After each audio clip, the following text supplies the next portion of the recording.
it's our last day here in Danang. It's already 6:19. Actually, dapat mas maaga pa than this yung punta ko kasi ang aga ng sunrise dito. But, nakatulog ako. So, di pa naman siguro late. Let's go to the beach.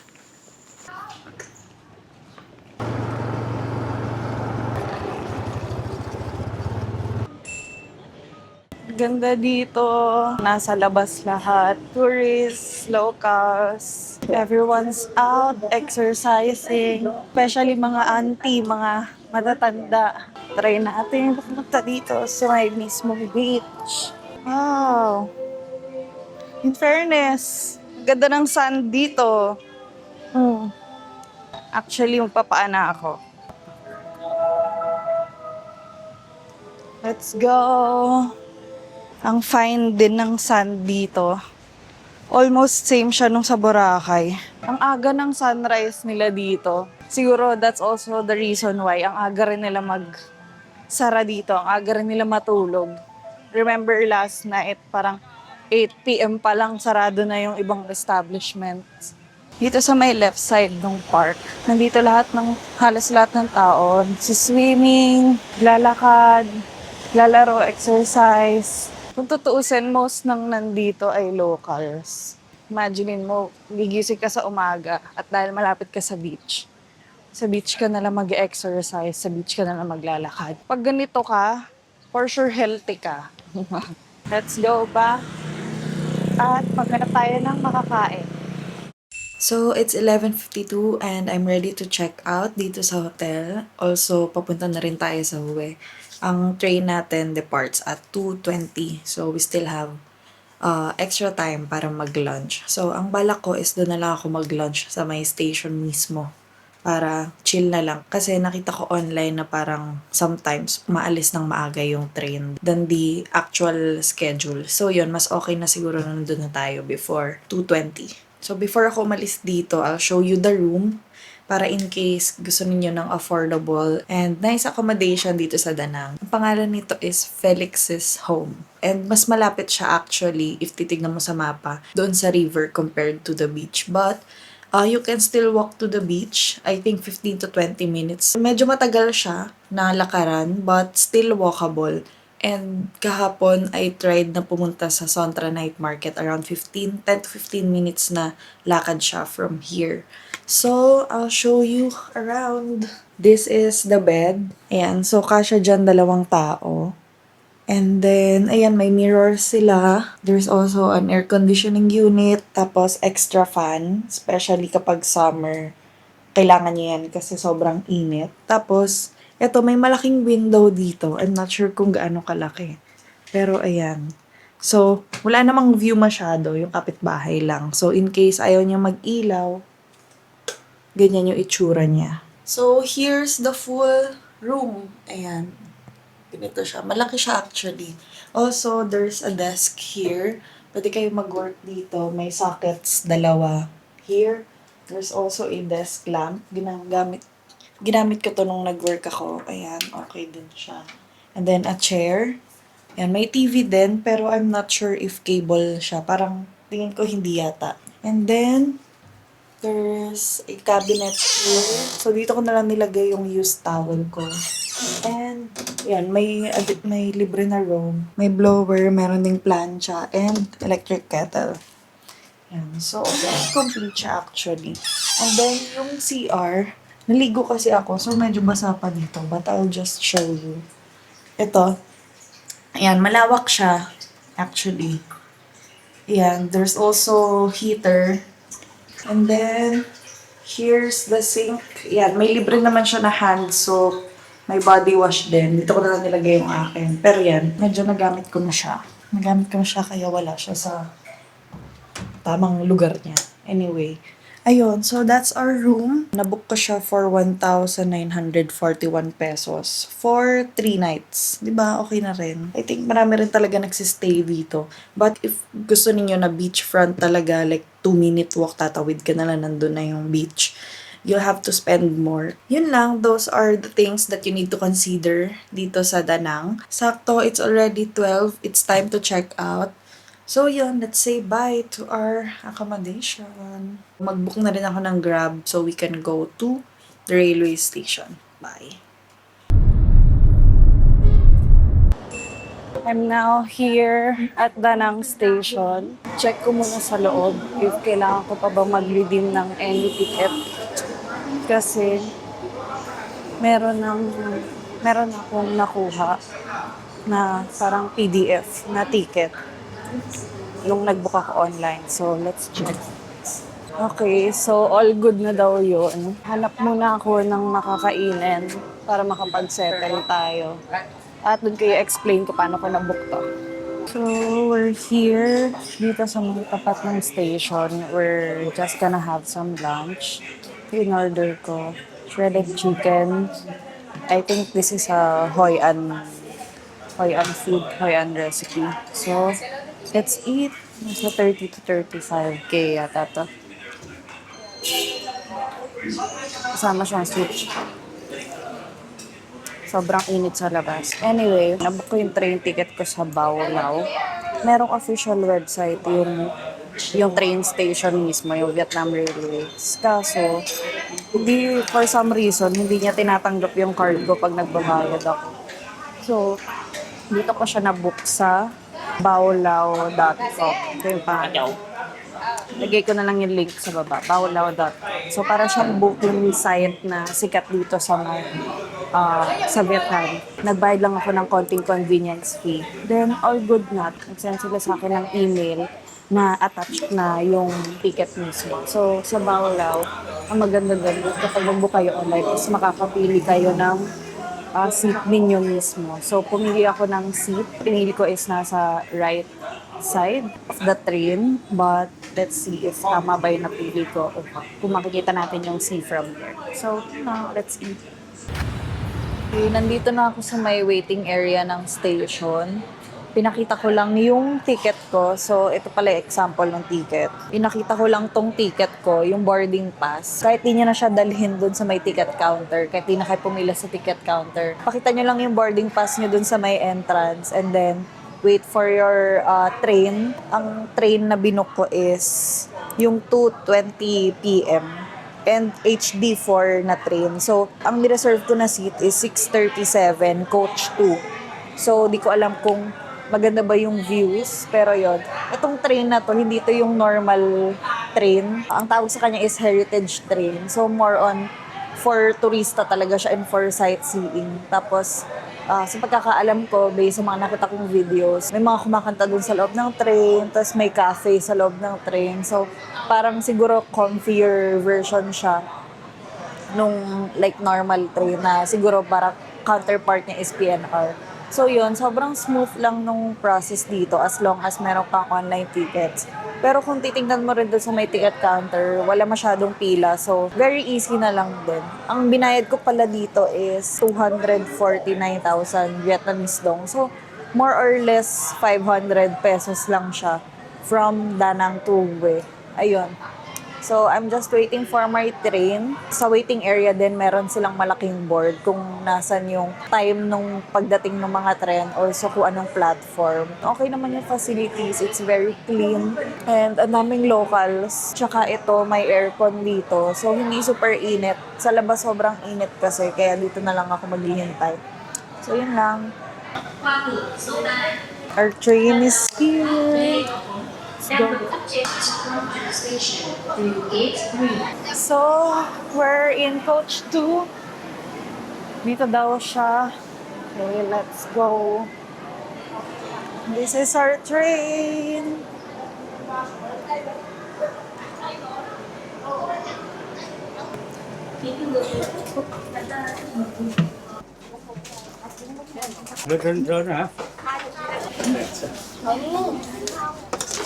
So, it's already 2:11 and few minutes. Baka umalis na rin to kasi yung schedule is 2:20. Anyway, ang ganda nitong train. So, as you can see sa likod ko, ang ganda ng design. It feels premium. Tapos, yung seats, leather. There's also a table here. Gusto niyo kumain or mag-laptop. Tapos, sa likod, nakita ko, merong free water. And pwede nyo ilagay yung luggage dito sa taas. So, para siyang airplane. And iyon, ang lawak din ng legroom. Di ko na nilagay yung bag ko sa taas kasi may laptop. So, baka mas safe na dyan na lang siya sa baba. Based sa Google, it would take 2 to 3 hours before we reach here. And parang this trip is slightly longer or medyo mas matagal siya than the usual train than dun sa SE na train. So again, for everyone's reference, this is HD4 train coach 2, seat 37.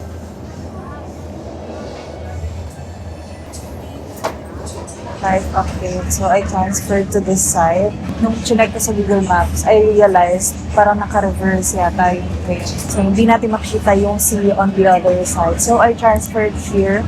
Kasi dito natin siya makita. So, right now, I'm on seat 56-55. Still in coach 2.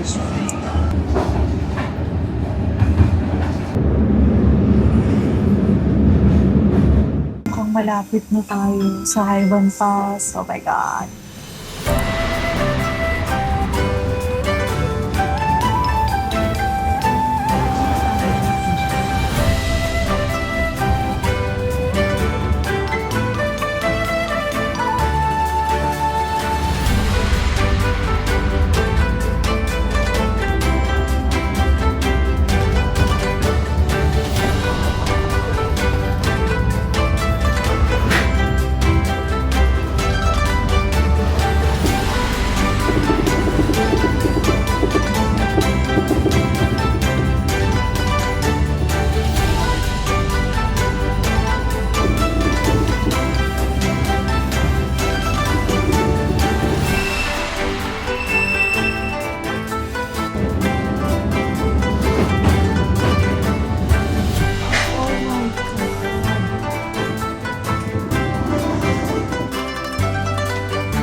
Grabe.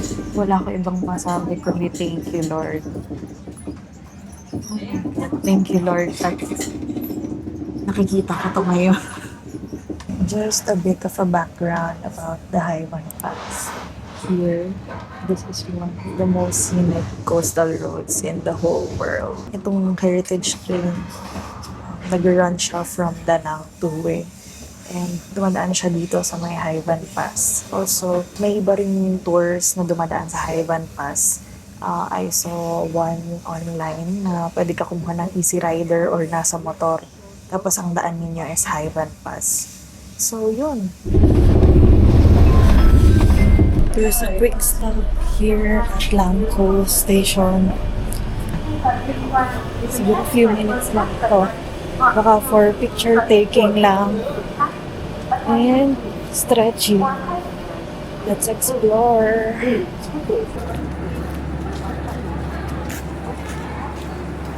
Let's head back to the train and buy some snacks.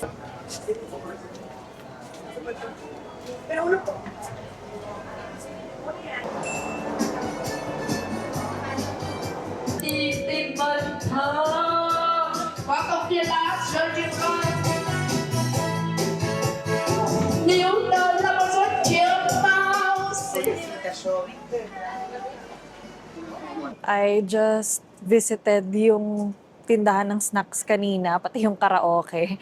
And sobrang kalug doon ng mga tita. May mga nagkakantahan. As in, feel ko sakay lang din sila. Tapos, nag-connect sila dun sa karaoke. Tapos, nagkakaraoke sila dun. Anyway, sobrang affordable din ng food. Ito, nakabili ako ng matcha latte for 45k dong. Hindi naman siya overpriced. They have really good snacks in there. Local snacks. May nakita akong parang banbaw. I think the price is very reasonable na rin for onboard snacks. Nice.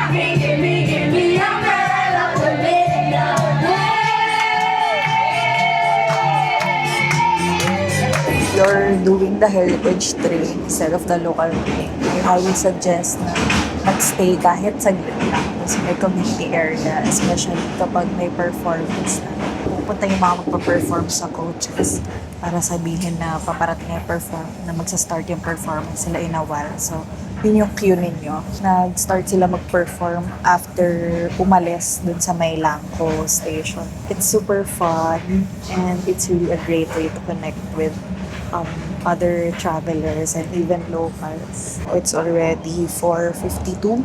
I think we're almost in Hue. So we left Danang at 2:20. So most probably around 5:30 p.m. nandun na rin tayo.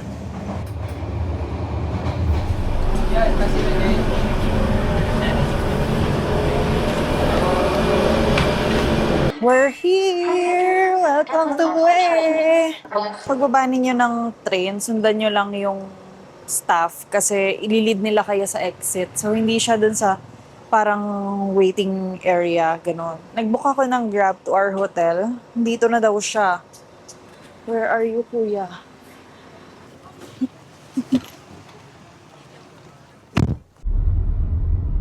So we just arrived here in our hotel. This is called Sam Garden Homestay. So baka mapagpalit nyo siya nung una sa Hoi An. Yun naman is Smart Garden. So this is Sam Garden Homestay. So this is in Hue. Yan. So quick room tour tayo bago ko malimutan. Hindi ko pa actually na lahat. As in kaka-check-in ko lang, kakapasok ko lang dito. So here's our bed. Actually good for two siya. Pero mag-isa lang ako. And then, meron lang ditong mini table. Tapos, of course, aircon. Sobrang lawak niya. Ayan. And then, ito yung pinto niya or yung harapan niya. So, ang ganda ng garden sa harap. Ayan. So, glass lang siya. And then, pag matutulog, you can just cover gamit tong kortina. So, nice. Ayan. So, ito yung mismong bed. And, ito. Ngayon ko lang i-explore to. There's a cabinet here. Ang laki niya. So, ito, ayan, may towel dito sa baba. And then, what else? Ayan, hangers. Ganun lang siya. Tapos, may refrigerator dito na maliit. Yan, tada. Di pa yata siya open. So, buksan na lang natin if gagamitin natin. There's also a blower. Wow. Tapos, towels pa. And then, water, of course. And then, tingnan natin yung CR.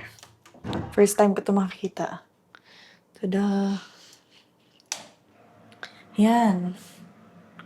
Wow. Malawak ang CR. So, this is the bathroom. Ayan, ito yung sink. May libreng suklay and toiletries, shampoo and ano yata to, sabon. Then this one, hand wash. Nice. Cute. Tapos, shower and same nung una natin, wala lang siyang harang dito. So, expect na medyo baka kapag naligo is dediretso siya dito. And then, to yung toilet. So, yun. Nandito yung sabitan. So, ayan. All in all, ito siya. Ayan. Ito yung CR. Tada! Tada! And then, ang inexplain sa akin nung owner, si Sam, is meron siyang heater. But you have to switch it on kapag gagamitin. So, nandito lang yung switch niya. Okay, so ayan, next is I'll show you the reason why I booked this hotel. So actually, hindi ko siya binook sa booking.com or Agoda. As in, message ko lang sila sa Facebook nila. So nasa Agoda talaga sila. But parang nagloloko yata yung system nila. So hindi ako makapag-book. So message ko sila on Facebook. And ayun, pinayagan nila ako mag-book kahit wala akong down payment. So thank you po for trusting me. So, ito talaga, kaya pinilit ko talaga na dito ako magstay. Kasi, ito, labas tayo. Here, ganda ng labas. Of course, first of all. And, ito na. Ito na.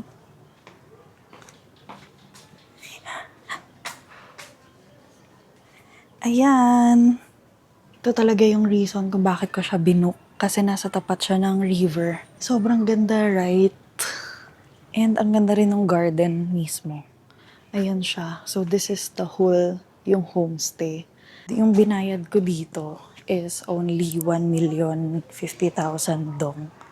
So sobrang mura niya na rin. So almost 2.5. So I'll be here for 3 nights. 'Di ba? Sobrang sulit niya na for 3 nights. And ang maganda dito actually is that kapag mag-isa ka lang, mas mababa yung rate niya. Hindi nila ako chinarge ng full rate ng like for 2 people for this room. So, lagay ko na lang sa baba kung magkano talaga siya kapag dalawa kayo per night. So, iyon. Ang siningil sa akin basically is around 350,000 dong per night. So, kung i-convert siya in peso, siguro mga nasa 700 to 800 pesos lang siya. 'Di ba? Sobrang sulit na. Ano ba ito? Hindi ko nasara. So, ayan, this is our hotel. Binuksan ko yung mga ilaw, lahat ng ilaw na to. So, ganito itsura niya kapag nakabukas lahat. So, tonight, magpapahinga muna ako and baka mag-dinner lang ako saglit. Itong homestay na to, merong kasing restaurant sa harap niya. I'm not sure kung sa kanila rin yun, pero baka doon na lang din ako para makapagpahinga ako for tomorrow kasi tomorrow mag-hike ako. Anyway, sobrang saya nung heritage train kanina. I think one of the best views na nakita ko yung dun sa Haivan Pass. Actually, kahit lagpas na dun sa Haivan Pass, ang ganda pa rin ng views. Lalo na kapag nakalagpas na from Blanco Bay. Sobrang ganda pa rin ng views. May mountains naman, tapos may fields. Ayan, sobrang ganda. Sobrang saya din ng performance dun sa may community coach or community area nung mismong heritage train. So, I would really recommend if manggagaling kayo from Danang to Hue to experience yung heritage train kasi iba talaga siya. Anyway, again, tomorrow I will be hiking. So, pupunta tayo sa Bacma National Park. Hindi ako mag-isa unlike the usual hikings na nagawa ko in the past 2 travels natin. So, for this hiking tour, nag-book ako ng isang joiner's tour online. So, ayun, baka maaga yung call time niya tomorrow. So, I have to prepare tonight and kailangan rin matulog na maaga. So, that's it for our vlog today. Thank you so much for watching and see you tomorrow. Bye!